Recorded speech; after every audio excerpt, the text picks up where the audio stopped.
Le film commence au milieu d'un conflit alors que 3 guerriers anciens sont engagés dans une lutte intense dans une forêt de bambous.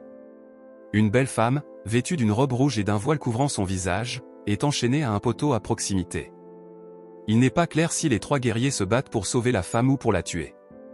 Soudain, quelqu'un d'autre entre dans le combat, une silhouette imposante, habillée de noir de la tête aux pieds et montant un cheval tout aussi massif. Connu sous le nom de Chevalier Noir, ce guerrier porte une épée qu'un simple mortel ne pourrait même pas soulever. Les 3 hommes, qui se battaient chacun contre l'autre il y a quelques instants, mettent de côté leurs différends et attaquent le Chevalier Noir. Cependant, ce dernier part facilement toutes leurs attaques et les tue un par un. Juste au moment où tout semble s'être calmé, une montagne d'hommes, presque un pied plus grand que le Chevalier Noir, s'avance. Le brute porte une épée aussi grande que lui et un masque fait d'un crâne humain. Il attaque avec une force inégalée et prend facilement le dessus.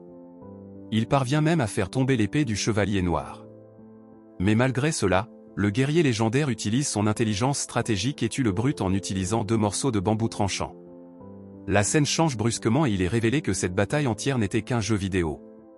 Le Chevalier Noir n'est qu'un avatar utilisé par un jeune homme nommé Jack Bronson.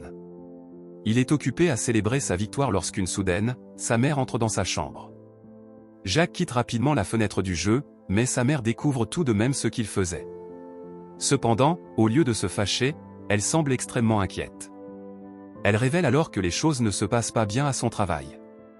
Ils n'ont pas assez d'argent pour payer les mensualités du prêt immobilier et pourraient être expulsés dans quelques semaines. Sa mère presse son fils de travailler dur et d'obtenir une bourse, car ils ne peuvent plus se permettre les frais de collège.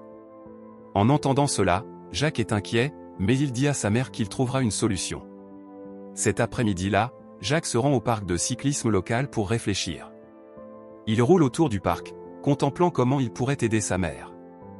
Il travaille en effet dans un magasin d'antiquités chinois à proximité, mais cela ne lui rapporte pas beaucoup d'argent. Soudain, un groupe de garçons, dirigé par le méchant Trey, arrive dans le parc. Il commence à intimider Jack et à le menacer de quitter le parc immédiatement. Mais au lieu d'obéir, Jack donne un coup de pied dans un tas de terre sur le visage de Trey avant de s'enfuir à vélo. Les brutes essaient de le rattraper, mais Jack se cache rapidement dans le magasin d'antiquités où il travaille. Quelques minutes plus tard, le propriétaire, Monsieur Cheng, le voit transpirer abondamment et comprend immédiatement la situation. Il pousse le jeune homme à riposter, insistant sur le fait qu'il ne peut pas vivre dans la peur. Jack, cependant, lui répond qu'il est trop petit pour se battre seul contre Trey et son groupe. Leur conversation tourne alors au travail et le jeune homme aide son employeur à déplacer une nouvelle cargaison de marchandises dans un endroit sécurisé. Plus tard, avant la fin de la journée, Monsieur Cheng offre à Jack un cadeau, un panier en bois antique venant directement de Pékin. Cette nuit-là, Jack s'endort avec le panier posé dans sa chambre.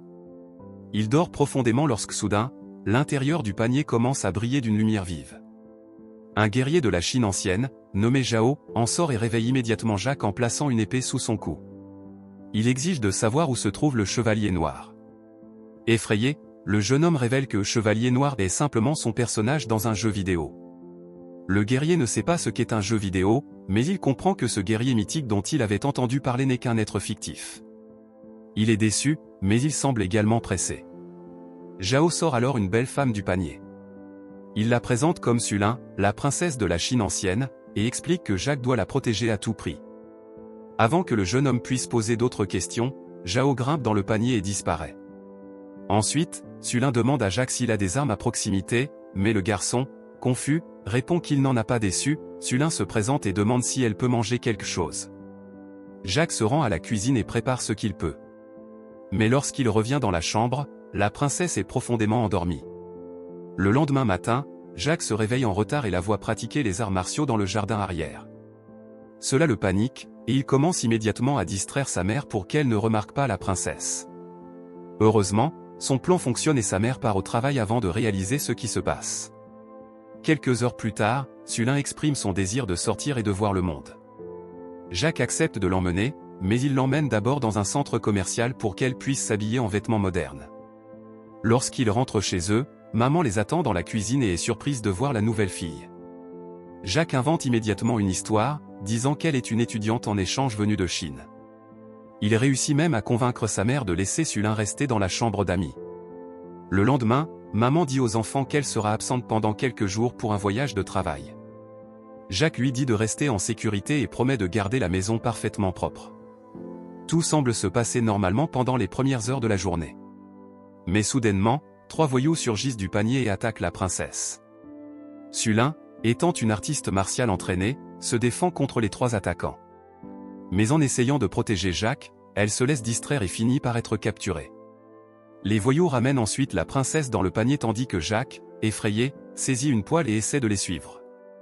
Il ouvre le panier et voit une échelle à l'intérieur, descendant vers des profondeurs inconnues. Il semble que ce soit un endroit louche, mais Jacques rassemble son courage et descend. Peu après, il atteint le bas, qui semble être l'intérieur d'une cabane. À la grande surprise de Jacques, il voit Jao près de la porte de la cabane. Cependant, le guerrier n'est pas heureux de voir le garçon et déduit rapidement que quelque chose de mauvais est arrivé à la princesse. Jacques répond qu'elle a été capturée par 3 voyous qui sont entrés dans le panier. Il se précipite alors hors de la porte, pensant que la princesse doit être tout près. Mais devant la cabane se trouve une énorme armée d'hommes, attendant de tuer quiconque sort. Il tire des flèches sur Jacques, mais heureusement aucune ne le touche. Il devient évident que Jacques est arrivé en Chine ancienne. Suite à cela, le garçon effrayé dit qu'il veut retourner dans son monde. Jao désigne un sorcier qui médite dans la pièce voisine et dit que seul lui peut aider Jacques à le faire. À ce moment précis, l'armée à l'extérieur commence à attaquer, ce qui semble réveiller le sorcier de son état méditatif. Il fige alors chaque soldat à l'extérieur, donnant à lui-même, Jao et Jacques une chance de s'échapper de la cabane. Alors qu'il commence à traverser les collines voisines, Jacques demande au sorcier de le renvoyer chez lui. Mais ce dernier répond que le sceau, qui était un portail entre les 2 mondes, a été détruit dans l'attaque. Il devra maintenant construire une autre porte en utilisant 4 types différents de bois provenant de 4 arbres différents, disséminés à travers la Chine ancienne. Jacques demande ensuite à propos de Jao, et le sorcier lui donne une brève histoire du guerrier. Il s'avère que Jao faisait partie de cet enfant guerrier élevé depuis la naissance uniquement pour protéger l'empereur. La seule personne qui pouvait les vaincre était le roi des barbares, nommé Arin le Cruel. Ce brute utilisa la tromperie pour empoisonner tous les guerriers et tuer l'empereur. À la fin, les seules personnes encore en vie étaient la princesse Sulin et Jao. Le sorcier ajoute ensuite qu'il a utilisé sa pierre de vision pour trouver le plus grand guerrier afin de protéger la princesse. C'est ainsi qu'il a trouvé le chevalier noir, l'avatar de Jacques dans le jeu, un guerrier féroce et intelligent. Peu après, le sorcier ordonne à Jacques d'aider Jao à ramener la princesse en sécurité. Il se téléporte ensuite pour aller trouver le bois nécessaire à la construction de la porte. Pendant ce temps, Arin le Cruel élabore un plan rusé dans sa forteresse. Les 3 voyous qui ont enlevé la princesse sont ses sbires et ils la conduisent actuellement vers la forteresse. Il prévoit de l'épouser et de s'emparer du trône de la Chine ancienne. De plus, Arin ordonne à ses hommes de trouver et de tuer le guerrier Jao, le dernier membre des 7. De son côté, Jacques fait ses premiers pas dans la vie sur la route dans un endroit aussi dangereux. Il essaie de faire une courte sieste mais voit Jao caché sous son bouclier comme pour se protéger de la pluie. Pourtant, la journée est claire, sans un nuage. Et soudain, 1000 flèches tombent du ciel comme des grêlons. Jacques se cache derrière un rocher à temps tandis que Jao bloque les flèches avec son bouclier. Le guerrier dit alors que l'armée ennemie tire des flèches au hasard de temps en temps, espérant qu'elles frappent. Ensuite, ils arrivent à la porte magique qui marque le début de la zone d'Arin, tristement célèbre sous le nom de « Royaume inconnu ». Ils rencontrent bientôt un pont en bois qui pend dangereusement au-dessus d'un précipice. Pour compliquer les choses, leur chemin est bloqué par une sorcière maléfique qui cuisine une soupe dans un énorme chaudron. Jao essaie de raisonner avec elle, mais cela se termine inévitablement par un combat. La sorcière utilise sa magie noire et parvient à pousser Jao du bord du précipice. Le guerrier est sur le point de tomber quand Jacques a une idée brillante. Il prend un tronc enflammé sous le chaudron et le lance directement sur la sorcière. Cela fait perdre à l'esprit maléfique son pouvoir et elle est finalement réduite en cendres. En échange de lui avoir sauvé la vie, Jao apprend à Jacques quelques techniques essentielles des arts martiaux anciens. Il entraîne le jeune homme pour qu'il puisse parer les attaques ennemies et riposter immédiatement. Le lendemain, les 2 compagnons arrivent enfin à la limite extérieure de la forteresse d'Arin. Jao sait qu'il y a trop de gardes entre la limite extérieure et le cœur de la forteresse où la princesse est retenue. Ils ne pourront jamais affronter un tel nombre d'ennemis. Il élabore donc une idée ingénieuse, Jao et Jacques se rendent tranquillement à la forteresse, se laissant capturer. Peu après, Arin les accueille, expliquant comment il prévoit d'épouser la princesse et de devenir l'empereur de la Chine ancienne.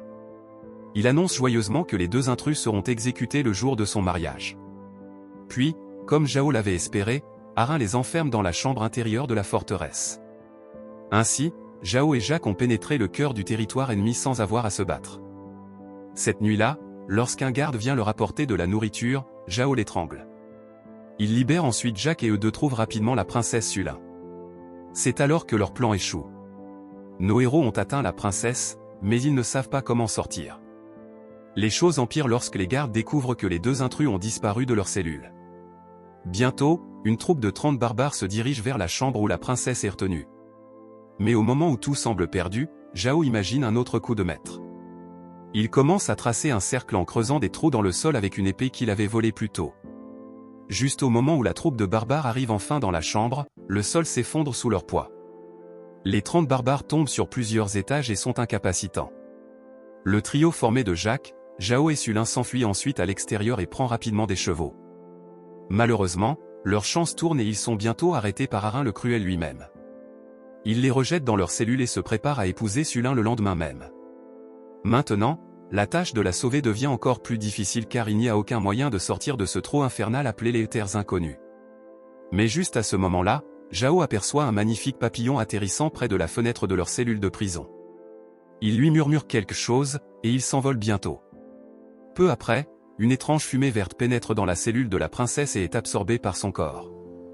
Le matin suivant, Zhao et Jacques sont forcés de regarder le roi des barbares commencer la cérémonie de mariage avec la princesse Sulin.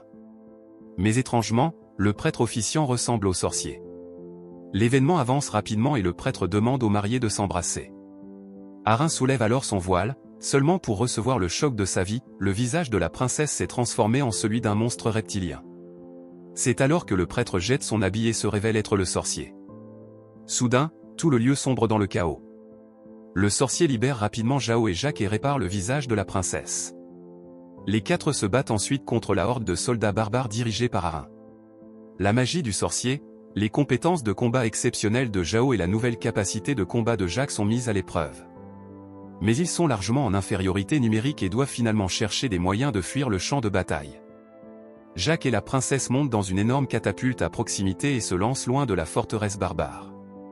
De son côté, le sorcier utilise ses pouvoirs et se téléporte avec Zhao. La scène suivante montre quelques heures plus tard, lorsque Jacques se réveille au sol dans une dense forêt. Lui et la princesse s'étaient lancés plusieurs kilomètres loin de la forteresse barbare. Malheureusement, Arin les a rapidement rattrapés et a enchaîné la princesse. Jacques, désorienté, tente de combattre le brutal Arin. Au début, il est battu et projeté au sol à travers la forêt. Mais à mesure que le combat progresse, le brute commence à perdre de son énergie et Jacques finit par planter des morceaux de bois pointus profondément dans son cou. Cela tue finalement Arin, mettant fin à son règne de terreur une fois pour toutes.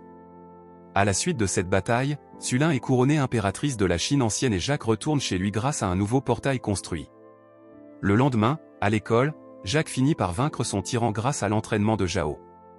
Il transforme ensuite son voyage en Chine ancienne en jeu vidéo et le vend pour un montant initial de 25 000 $. Cela suffit amplement à l'aider, lui et sa mère, à éviter l'expulsion.